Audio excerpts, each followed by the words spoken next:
gun ban ipatuman sa probinsya sa Sugbo. Subay sa pagpahigayon sa ASEAN Summit 2026 mga katropa. Manay kanindot mahigala kay gun ban ipatuman. Yung mga kriminal di yun magpatuman og gun ban. Anyway, detalye ni ini mo balita sa Ironato mga katropa pinagi sa pagpamati ni katropa Crystal Joy Felerka. Live report.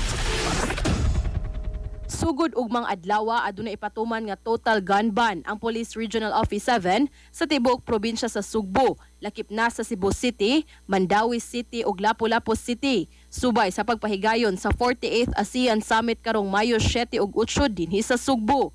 Dugang paniana, isuspenso usab ang permits to carry firearms outside of residence.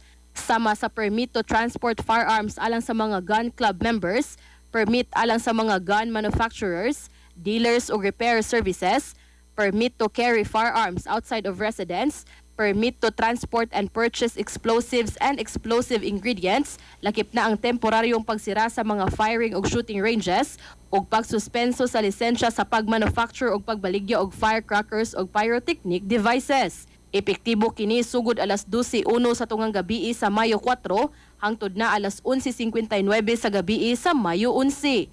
Subay kini sa direktiba ni Philippine National Police kon PNP Chief General Jose Melencio Nartates Jr. aron sa pagsiguro nga hugot nga seguridad ang ilang mahatag sa maong international nga kalihukan. Ang kapulisan ug uban pang mga uniform personnel nga moserbisyo sa ASEAN Summit ang gitugutan lang nga makadala og armas sulod sa maong mga adlaw.